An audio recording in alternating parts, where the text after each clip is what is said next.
Welcome, foolish mortals, to Count Gauntly's Horrors from the Public Domain. I am your host, Count Simon Gauntly, and each episode I'll be leading you on a journey through the history of film. Specifically, we'll be exploring that eldritch abyss known as the public domain. These are films forgotten by time or abandoned by their creators. The strange, the horrifying, the poorly and cheaply produced. All of these are the purviews of the public domain. So what are we waiting for? Come, join me in my crypt. It's bigger on the inside. Come, join me.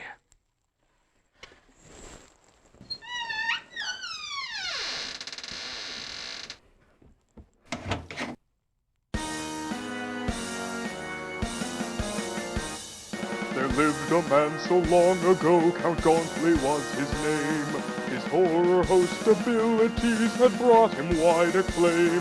The people flocked from miles around each Gauntly movie night, not knowing that the films he showed infringed on copyright. Upon discovering this fact and learning it was true, an angry mob of lawyers formed with pitchforks, torches too. They tracked the Count and sought to stop his movie hosting ways, and torches blazing put an end to Gauntly's earthly days. But our man was too resilient to let death be the last word. He stirred, sat up upon his slab and vowed he must be heard. So he stocked his tomb with gadgets from the local studio, intent on showing movies on an awesome TV show. But he had to find a legal way, so Gauntly racked his brain. 'Twas then he learned of something called the public domain. Now here he is, the time has come, his dreams are coming true. Count Gauntly's here to share a film in hopes that you won't sue.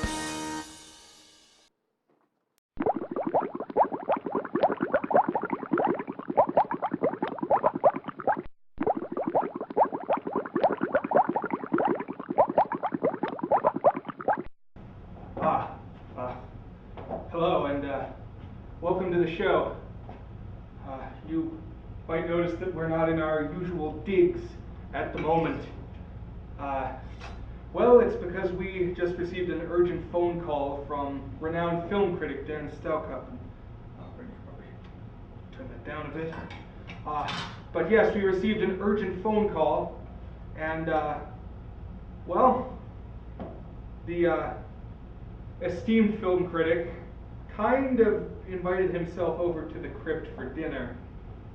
And, well, the critic and his wife are very sophisticated people, and our usual mode of living isn't that sophisticated. We do live in a hole in the ground. That's a good hole. It is a good hole, but, you know, not everyone is down with the style of the hole. And so we have to really try to pass as sophisticated people. We have to cook something that's impressive.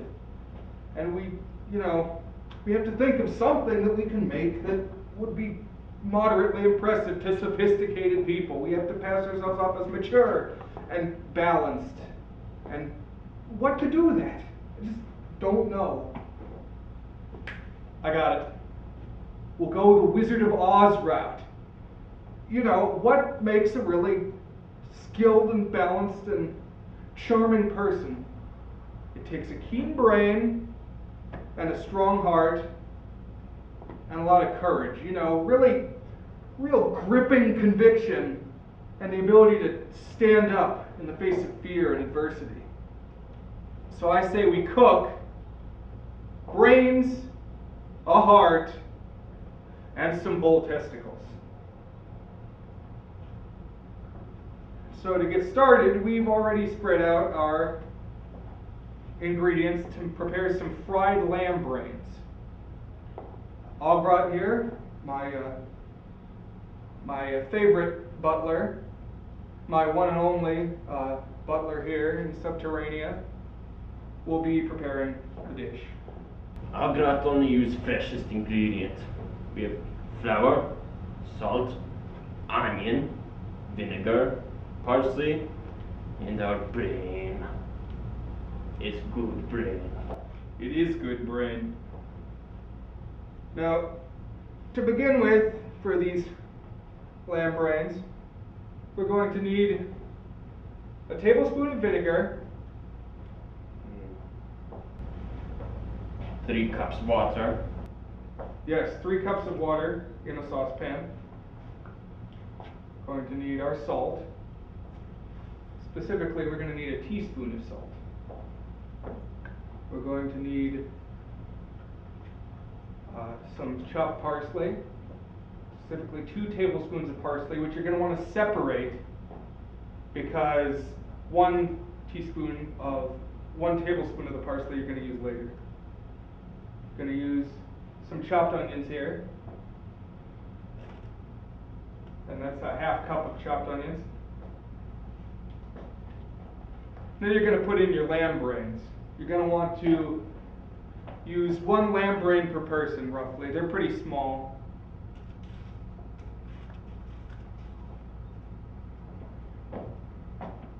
And you're going to simmer that all together in your saucepan until it comes to a rolling boil. And the function of this is mostly to just get the flavor into the brain, because you have to have flavorful brains. Oh, and just in case you have any noisy lambs in your neighborhood, if you use this recipe, it should silence them.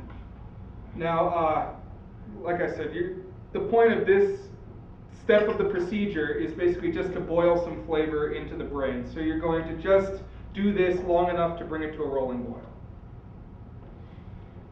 And once you reach that point, which will take a minute or two, what's the status, Ogrot, on that right now? It's heating, it's heating. Okay, wonderful. When it does come to a boil, you're going to remove the brains, which we'll cross that bridge when we reach it, of course. But they're going to go onto a paper towel. We've put it on a plate here to sort of soak up some of that extra water before we move on to the frying, which is, of course, an important step when preparing fried brain.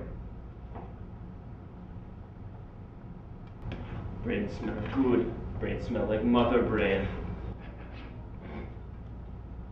Did your mother have a fragrant brain, Ogrot? Yes. You know not what you taste. So now you'll see that Ogrot is placing the brains on a paper towel here on this plate. Soak up the water before we fry them.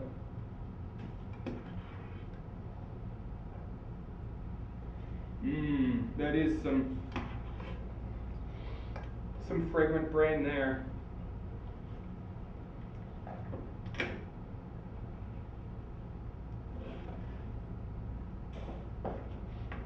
So we're going to take those brains and we're going to dip them one by one in first the flour, roll it so it's evenly breaded, and then we're going to dip that in the egg.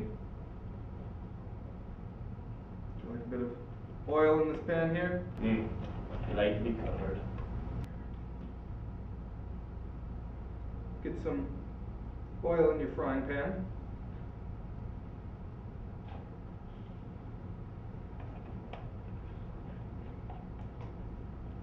And then, as we bread and egg the brain, it's going to make its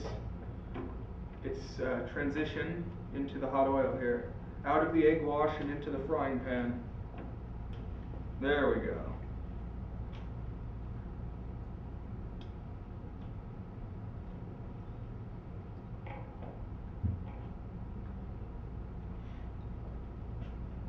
You know what they say, no pain, no gain, no brain. So this is going to make a sophisticated meal right here. Turn it up. We need it hotter. More heat. You got to have heat if you're going to fry a brain, Ogrot. What heat? Ogrot, no. Okay, good. Just glad we're on the same level here. Because, you know, we got to be able to show off our keen brains. Because if we're not smart, they're going to know. So we just got to really be convincing here. Keen brain covered in flour, breadcrumbs, egg.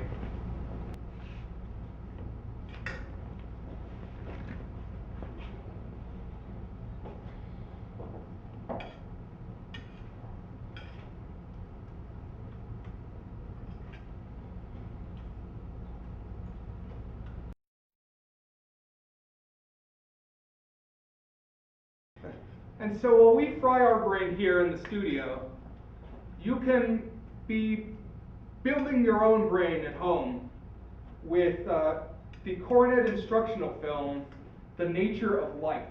You can be smart while we're getting smart. And at the end, hopefully, we'll both be impressive. Enjoy. What is light? Just how does it affect us? The light from the rising sun is always a source of inspiration and wonder.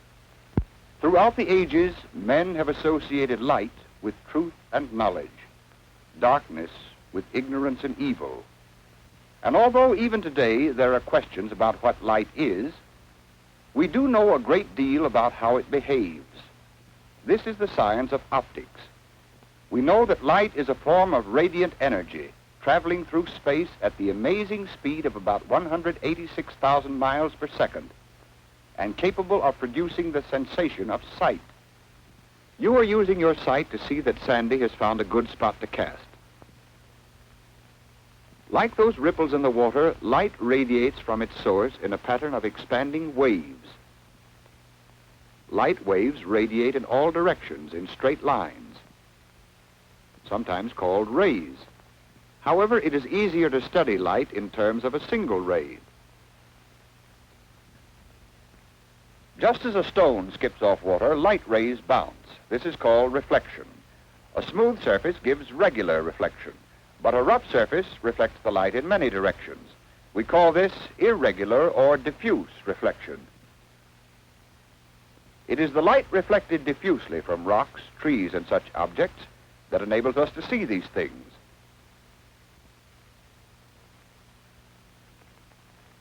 Reflection, Bud thought. That's what they were talking about after their fishing yesterday. The bright sun pouring in through a tiny hole in the tent provided a ray of light, and with a few simple gadgets, they could see how light behaves. A shiny piece of metal made a mirror. What happens when light bounces off a reflecting surface like this?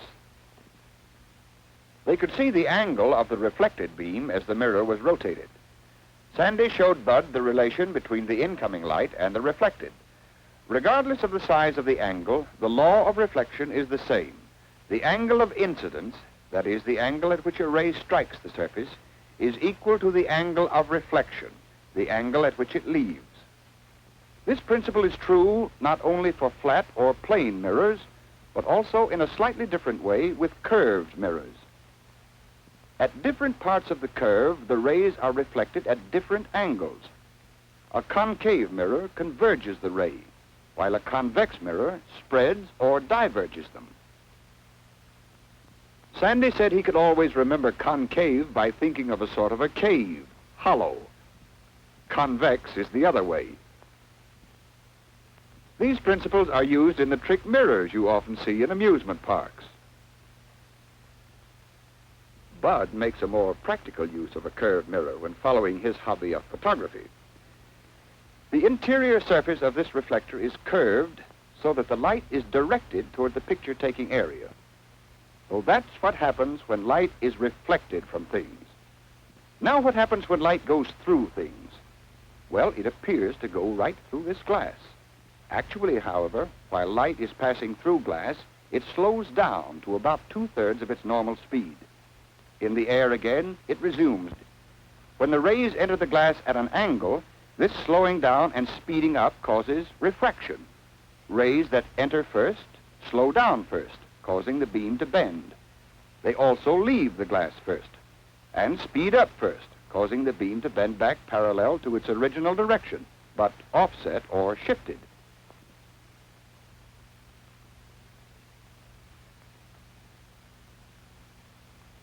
When Sandy handed Bud a glass prism, he could see how the sloping sides changed the direction of the beam. Back in the boat, Bud could see refraction as he dipped an oar. Because light coming from the underwater parts of the oar is speeded up when it comes out, the rays are bent, and so make the oar appear to be bent. Right now, Sandy isn't concerned with refraction. He's got a bite. But Bud is going to use refraction in the camera lens to get a picture of this. Just as he was telling Sandy yesterday, light is refracted in a lens. A lens is really a sort of prism with curved sides. The light rays are refracted or bent toward the thick part of the lens. The point at which the rays meet is called the focal point, and the plane in which all such points lie is called the focal plane. A camera is simply a light-tight box with a lens. At the focal plane of that lens is a sheet of light-sensitive film. This is how an image is formed by light rays. Light reflected from, say, the nose of the fish enters the lens where it is refracted and brought into focus on the film. Light from this point on the nose focuses at this point on the film. The same thing happens to the light from a point on the tail and from every other point in the picture area. So it all adds up to an image on the film, which becomes a permanent photograph in Bud's darkroom. Sandy didn't think the little print did the fish justice, so Bud offered to make him a big one with his enlarger. He explained that the enlarger uses a lens and the same principles of refraction as the camera, except in reverse.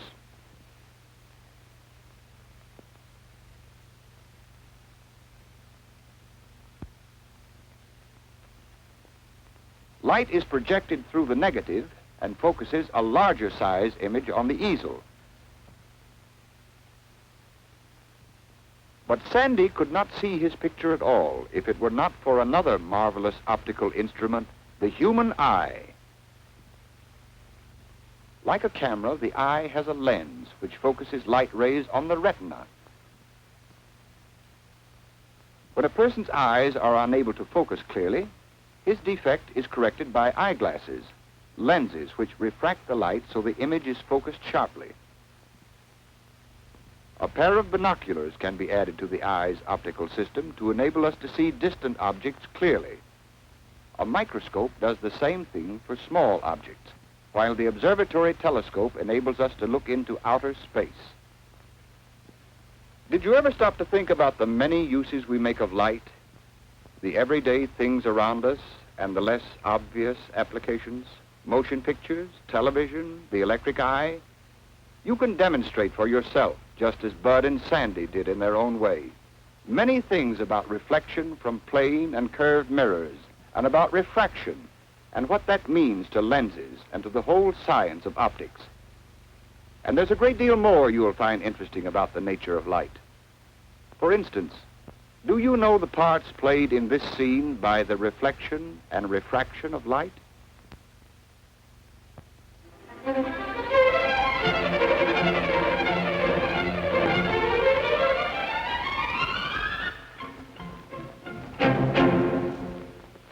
And so, with our brain finished, we're ready to move on to the second act of our ghastly culinary trifecta. We've got a beef heart here, and we're going to be preparing it via pan-searing. And for those of you not so well versed in the preparation of beef heart, it's coated over in a thick layer of fat and tendon and viscera, and you're going to want to peel that away, but don't throw it away. because once it's cut off, you can render the fat for extra flavor. Also, the heart is in kind of two pieces, and in between there's all kinds of the stringy, nasty stuff as well. I don't know if you can really see, but down on the inside there, it kind of comes apart. And at any rate, we've taken it and we've prepared it over here. Got it already nice and cut up for you. You're going to take your heart and you're going to give it a few good chops. Really swing! Really break those bones, or the heart bones. You need to break them and get it really chopped up. Okay, and you're going to cut off pieces of the heart meat as though you were preparing a steak, really. It's very similar to steak, just a little bit richer in the flavor of the meat. Why everyone is not eating cow heart is beyond me. So the method of pan-searing is very similar to what we just did with our brain. So might want to tune that back a little bit, Ogrot. I mean, if you're cool with it, I'm cool with it. We can ride this train to the end, Ogrot. And you're going to want to add a mixture of garlic and parsley chopped up to the meat. Make sure it's evenly covered with this mixture, because that really just bakes in that good heart flavor. And also repels vampires, which is very important at all times.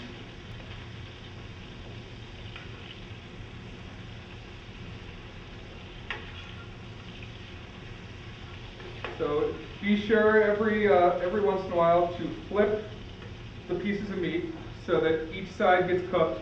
One thing about heart is that you're going to want to leave the inside of the meat relatively medium rare, on the rare side of medium rare.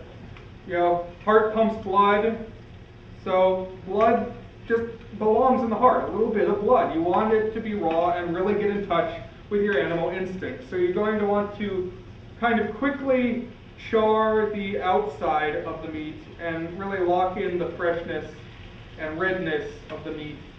You know, not too rare if that's not your thing, but just a little bit. Good red meat, smell like Ogrot brother's leg. His leg smelled like a heart? Indeed. That is quite a story. Hard to believe, but from what I know, it happens to be true. And now, while we are preparing our heart here, and getting ready to prove the strength of our passion for the art of public domain film hosting, we want to share with you a film which we hope will build the strength of your heart too. It is also a Coronet Instructional film entitled What to Do on a Date. Enjoy.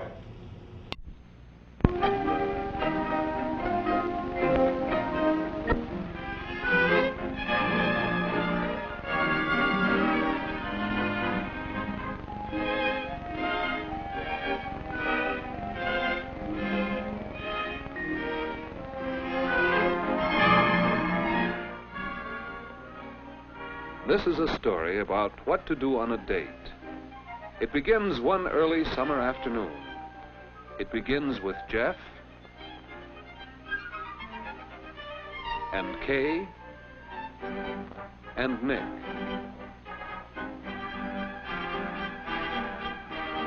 Of course, you may not have a problem about what to do on a date, but Nick, well, he has a real dating problem. If he took Kay out on a date, what would they do? Where would they go?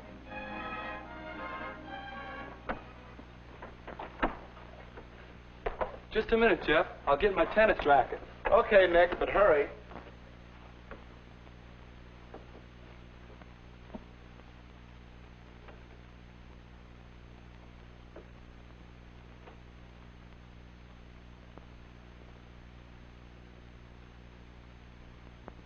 Hey, what about asking Kay to come to the community center with us on Friday to fix up that scavenger sale?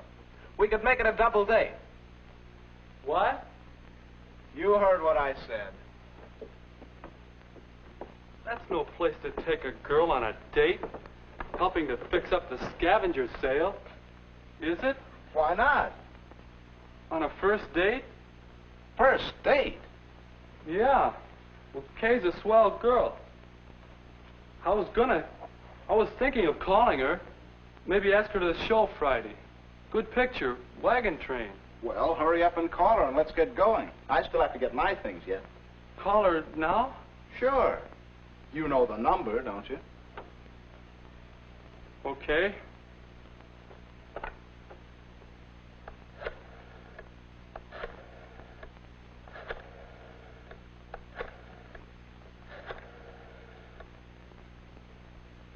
What if she says no? Hello? Oh, hello, Kay. This is Nick Baxter. Oh, hello, Nick. How are you? Fine, thanks. Say, Kay, next Friday, would you like to see Wagon Train at the movies? Oh, I'm sorry, Nick. I suppose you've got your mind made up to see it? You've seen it? She's already seen it. Well, ask her about the scavenger sale. Go ahead. Kay, you wouldn't want to help get the scavenger sale ready at the community center, would you? Oh, I've been hearing about that. Yes, I'd like to very much. You would? All right. I'll call for you then. About 7? Bye. I sure didn't think she'd go to a place like that for a date. Where's my racket? Oh, ready? You know, you better think some more, fellow, about what to do on a date. Do you think she'll have a good time? What do you suppose I'll have to do? You know who all's gonna...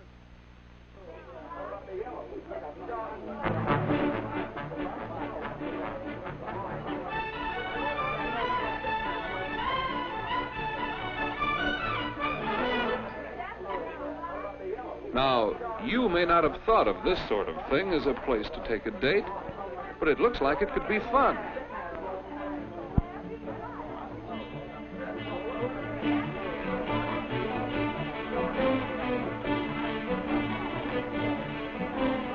A group doing things together. Pretty good idea for a first date.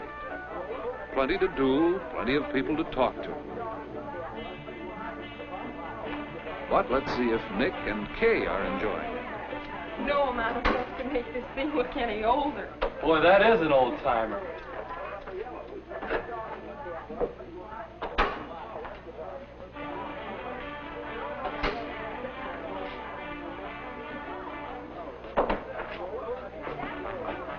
Nick, can you help me put the sign up? Oh, sure.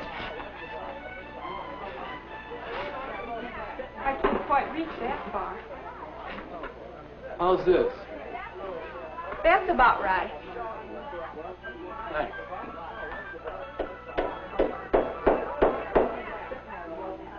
Say, Kay, are you really having a good time? Of course I am. I'm glad you thought of coming here. So am I. I mean, yes, it was a good idea. Okay. How about helping with refreshments for the gang? All right. See you later. Oh, yeah, oh, sure.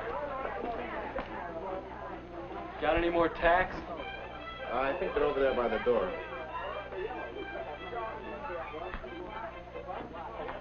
Yes, it was a good idea to come here. How does Jeff get ideas like that? Hey, what's this?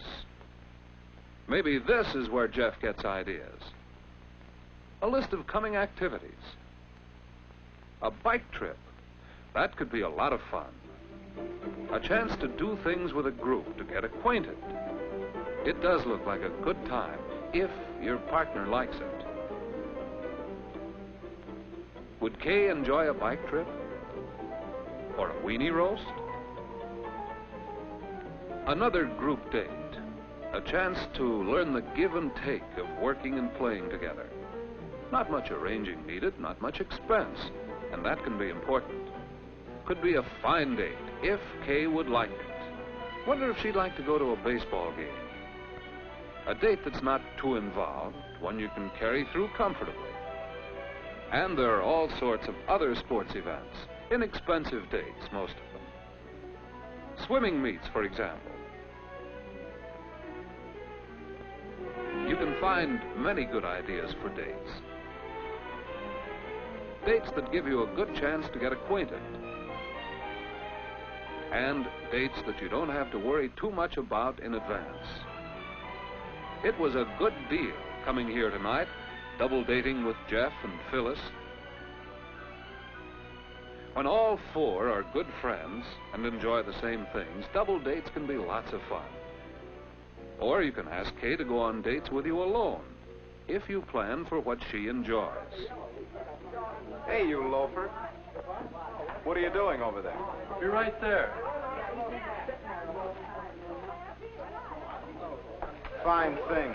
As soon as Kay isn't around to supervise, you go off on a vacation. You know, Maestro, I don't think your date ideas are so original. What? About what to do on a date, I mean. But what I'd like to know is, how can you figure out what a girl would like to do? A certain girl, I mean. Well, you might ask her. Yeah, Nick's looking for you. Is he good company? He always seems so quiet. We get along all right. He's got a good sense of humor, and we haven't run out of things to say yet. He's kind of cute.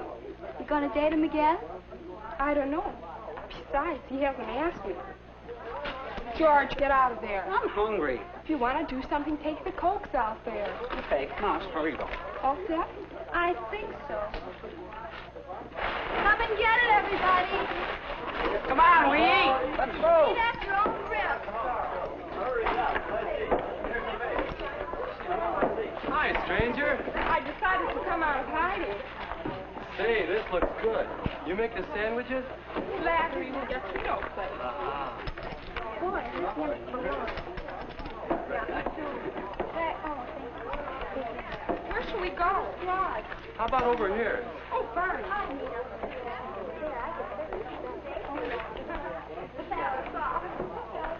Your table, madame. Thank you, sir. This is fun, isn't it? Yeah. You're sure you like to do things like this? Sure. I thought all girls wanted fellas to take them to fancy places, spend lots of money. Not this girl. You know, I sort of like things like this, too. You won't laugh. I like to go on bicycle trips, too. Do you? And miniature golf. You like that?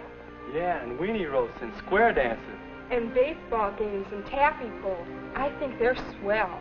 Say, you like to do lots of things, don't you? Say, Kay, next Friday there's going to be a weenie roast, or there'll be a bowling party if you'd rather do that, or we could go to the band concert. Oh, I'd enjoy going to the weenie roast very much. Unless you'd rather go bowling. No, I'd rather go to the weenie roast. If Jeff goes with Phyllis, we could double date with them. Hey, Nick, come on, we're going to break open the ice cream. Okay, be right there.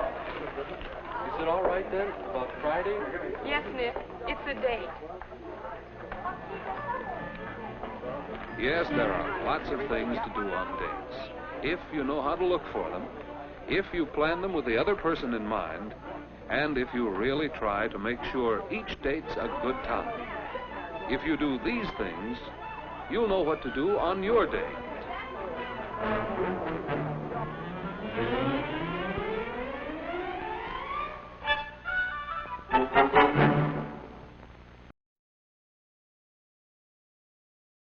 We've finished our part here. A strong, compassionate heart beats within both our breasts, and now rests upon our plate as well. And so we're moving on to the third and final act of our cooking three-ring circus here. We're going to be preparing, for courage, bull testicles. We're going to be frying them in much the same manner as we prepared our brains. Now, a word on cooking testicles. They're covered with a very, might I take a piece here, Ogrot? They're covered with a very thick coating which is harder to cut than tent canvas. You need a very sharp knife, and I found that what works is to stab in there so that you puncture this coating, and then sort of rock the knife back and forth until you develop a larger cut. Then, as Ogrot is demonstrating over here, once you have that cut open, you're going to want to saw back and forth vigorously and cut slices that are about a third of an inch to a half inch wide. Think like scallops, except they're testicles. You know once to know what Ogrot have to do for these. Then, as I'm sure you've grown accustomed to in the last foods that we've prepared, you're going to take them, these slices of testicle, roll them in panko crumbs and then egg.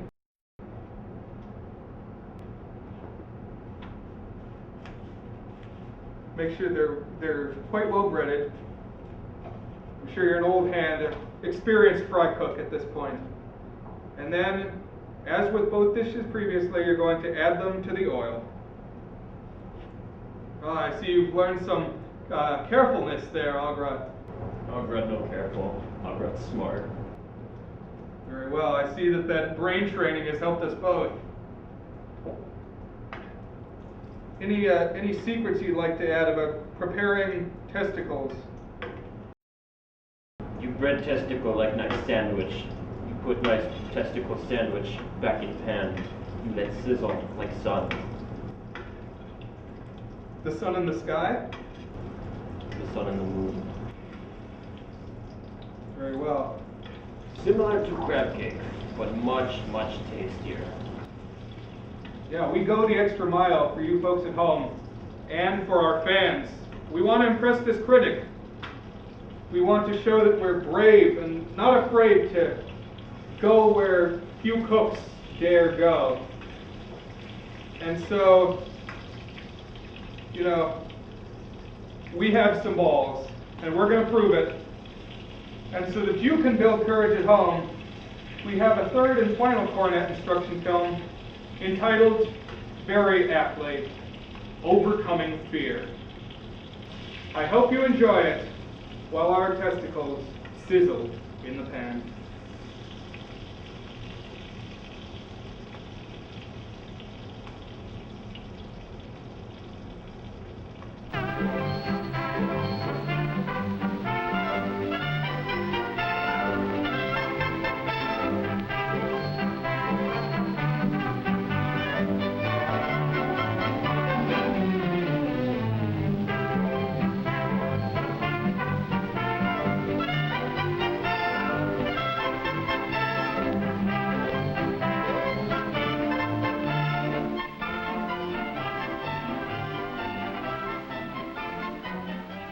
This is the day of tryouts for our annual swimming meet at the Lawndale Community Club. And it's a special day for one of the boys because he's proving something that happens all the time. He's proving that you can overcome a handicap so completely that you climb right to the top. Oh, Bill hasn't won yet, but he has qualified to swim in the finals. So it is a special day for him.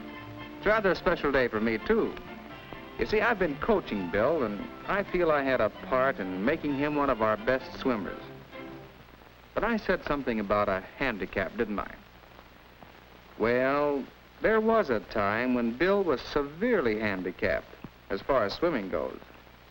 He used to visit the pool once in a while, but it was the same story every time.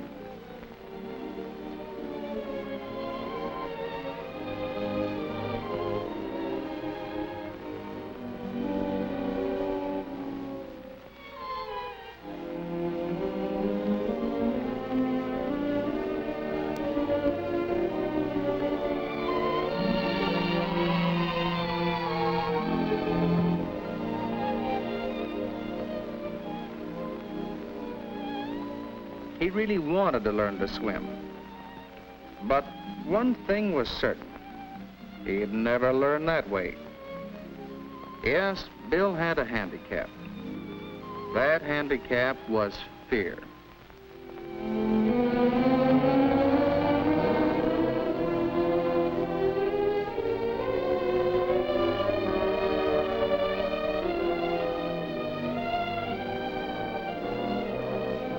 At first, Bill's friends used to ask him to join in the fun.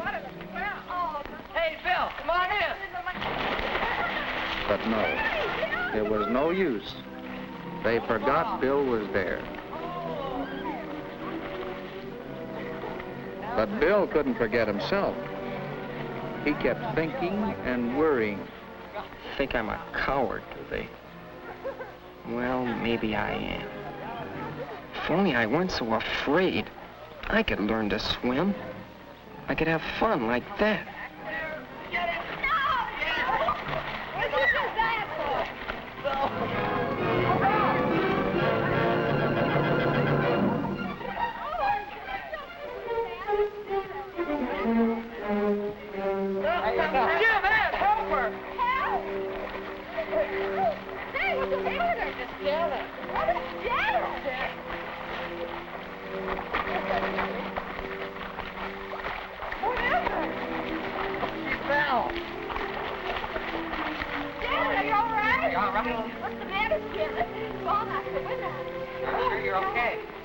Sure. I'm a coward. Afraid of the water. Afraid to jump in and help somebody. Well, they're not cowards. Ed or Jim. Or Janet either.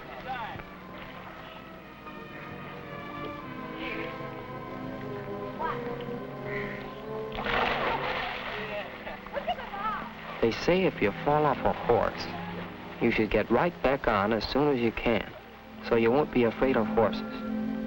I guess she's not going to let this thing worry her. Well, I'll never get over being afraid in the water, no matter how often I get in the pool. What's the use?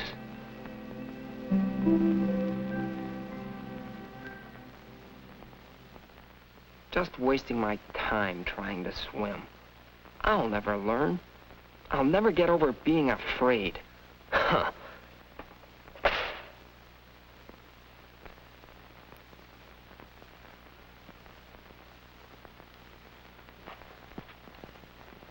Giving up?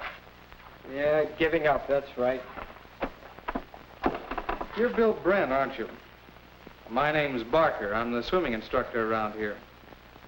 I've noticed you out there. You really want to swim, don't you? Oh, it's no use, Mr. Barker. I'm afraid. I'm a coward. You're the first coward I've ever known that had courage enough to admit it. Huh? Look, I'll agree you're afraid of the water. But does that make you a coward? Most people are afraid of something. Most folks are afraid of wild animals. A lot of people are afraid of speeding cars. I am. I always get out of the way when I see one coming toward me. I guess that makes me a coward, too. That's different. That makes sense. But being afraid of water, it's silly. It's easy to say a fear is silly, but that doesn't necessarily help.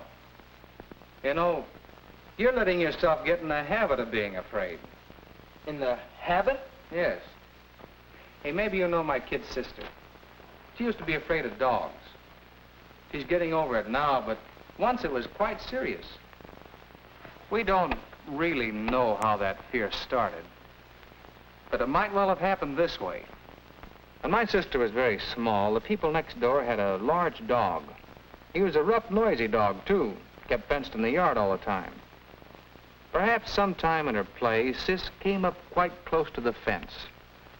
When the dog came running toward her, she was naturally startled. And, well, if that happened several times, you can see how she might have gotten the habit of being afraid of dogs. And that habit stayed with her long after she forgot all about the first dog that frightened her. You said she was getting over it. We figured she should know dogs. We felt she should make friends with dogs. It wasn't easy for her.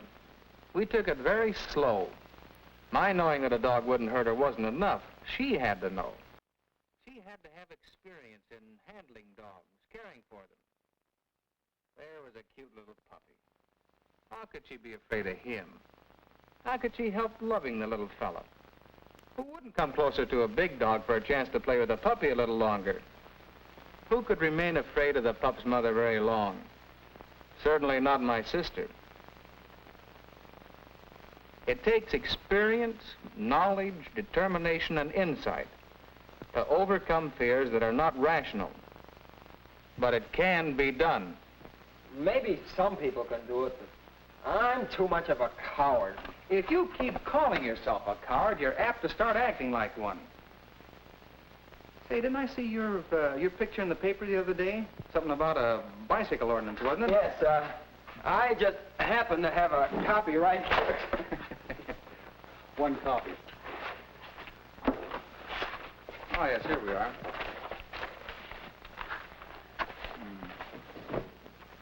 You deserve to be proud of yourself.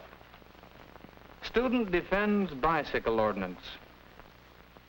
The paper doesn't give many details. Tell me about this.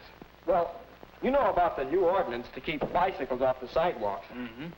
It's really an important safety measure. But a lot of the kids didn't like it, and they held this protest meeting. Some of us thought it was a good ordinance, and I went to the meeting and said so.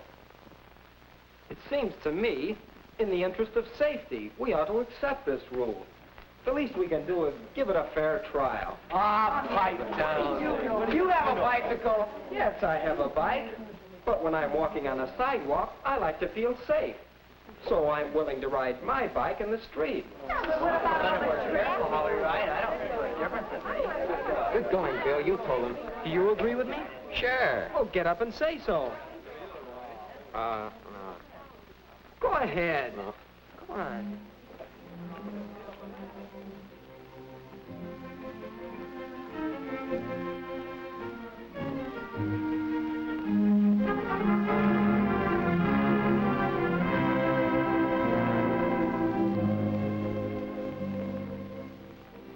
I tried to get Ed to speak up, but he wouldn't.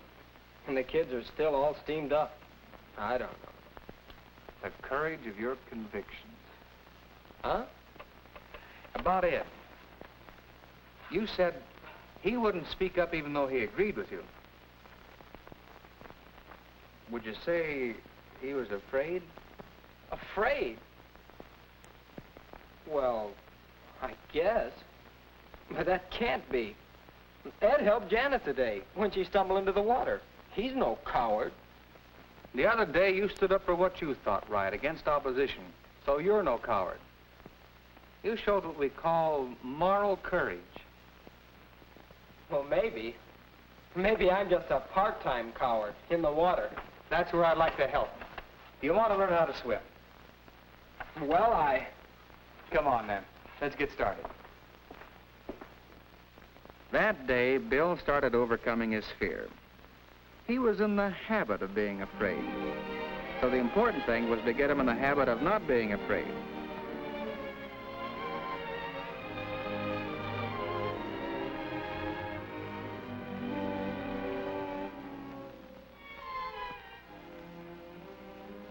Bill learned gradually, over a period of several weeks, some of the skills he would need for swimming.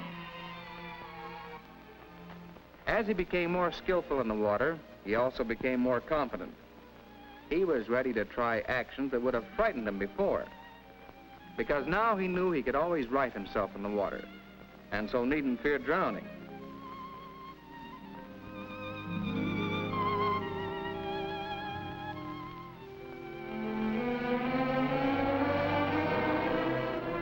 Then, as he learned more, Bill gradually eased into deeper water. If he could swim across the shallow end of the pool, he could swim across the deep end.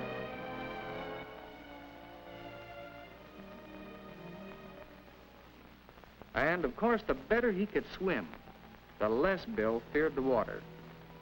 And he overcame his habit of fear. He became confident. And so today is a special day for Bill. He did overcome his handicap, and very well, too. Whether or not he wins in the swimming meet, he has proved to himself and to others that he is not a coward. Well, we all have little fears which hamper us. We should take a tip from Bill. Our lives can be richer, happier, if we overcome our fear.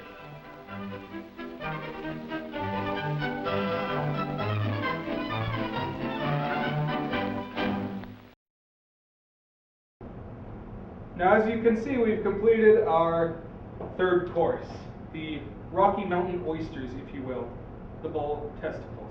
And we have both grown very brave while making it, and we hope that the film has increased your courage as well, because soon we will be meeting the critic, the eminent critic Dan Stalcup, and he's going to be here for dinner. And, you know, you can't have a meal with just food alone. You need to also have some beverages. And so we're going to start some coffee going, but this is a special coffee. It's called Quantum Coffee. And the secret ingredient is a high caffeine soda or energy drink of your choice. The yellow dye number 5. That's very important, vital, I would say, imperative. Now, just a moment. Water, or in this case, the energy drink goes in the back. And here we go. Could you perhaps go fetch another can, Ogrot, from the cooler over there in the nether regions of the television set, onto which we have snuck to prepare our covert meal? Dig deeper! Ah, great.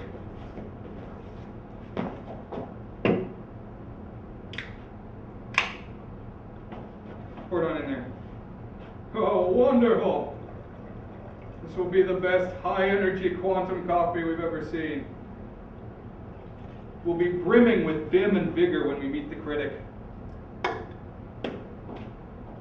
We've already added coffee into the coffee filter in the front. We're going to start that going.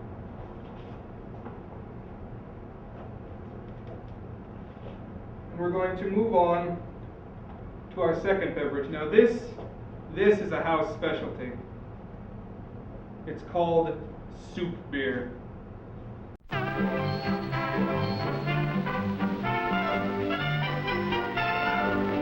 Soup beer combines the sweetness of root beer with the wholesomeness of that classic staple of homegrown cuisine, chicken noodle soup. Gauntly and Ogrot want to seem both sweet and wholesome, so soup beer is the perfect solution.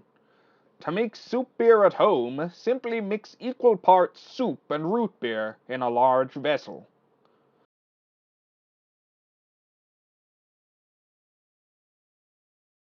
Top-notch pouring job, boys! Be sure to include all components of the soup to maintain a full-bodied flavor. That's good soup beer.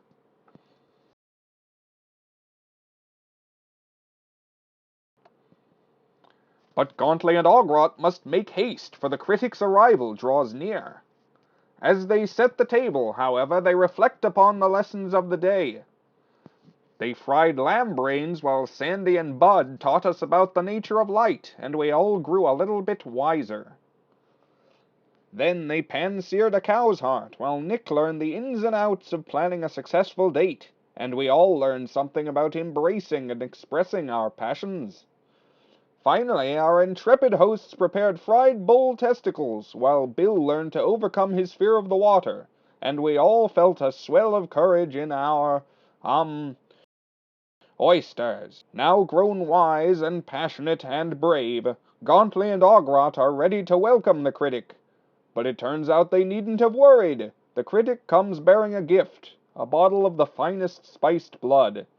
Dan Stalcup and his wife appreciate our host's sophisticated spread and sit down to dine on a meal nearly as impressive as the critic's blog, earnthis.net. Gauntly and Ogrot breathe a sigh of relief. Well done, boys! Join us again for Count Gauntly's horrors from the public domain. And until then, pleasant nightmares.